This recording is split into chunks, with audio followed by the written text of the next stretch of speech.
நீங்க உங்க இவி ஸ்கூட்டரை சர்வீஸ் பண்ணணும், ஆனா எங்க பண்றதுன்னு தெரியலையா? அப்ப இந்த வீடியோவை சேவ் பண்ணிட்டு உங்க ஃப்ரெண்ட்ஸ் அண்ட் ஃபேமிலிக்கு ஷேர் பண்ணுங்க. நம்ம உத்திரமேலூர் பிடிஓ ஆஃபீஸ் ஆப்போசிட்ல லொக்கேட் ஆகியிருக்க இவி ஸ்பாட்ல தான் மக்களே.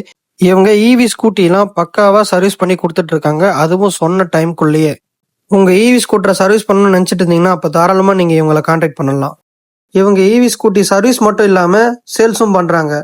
இவங்க கிட்ட நியூ மாடல் இவி ஸ்கூட்டர் வெறும் 35,000 இருந்தே ஸ்டார்ட் ஆகுது மக்களே. கிறிஸ்மஸ், நியூ இயர், பொங்கல் ஃபெஸ்டிவலை முன்னிட்டு இவங்க கிட்ட வண்டி வாங்குறவங்களுக்கு 5K ஒர்த்துள்ள கிஃப்ட் ஆஃபர்ஸும் தராங்க மக்களே. இவங்க கிட்ட இஎம்ஐ ஆப்ஷனும் இருக்கு. இன்னும் ஏன் வெயிட் பண்றீங்க? நம்ம உத்திரமேலூர்ல இருக்க இவி ஸ்பாட்டை விசிட் பண்ணி பாருங்க. மோர் டீடைல்ஸ்க்கு ஸ்கிரீன்ல தெரிய நம்பருக்கு கால் பண்ணுங்க. அப்படியே நம்ம வந்தா ஸ்கீம்ஸ் பேஜை ஃபாலோ பண்ணி வச்சுங்க.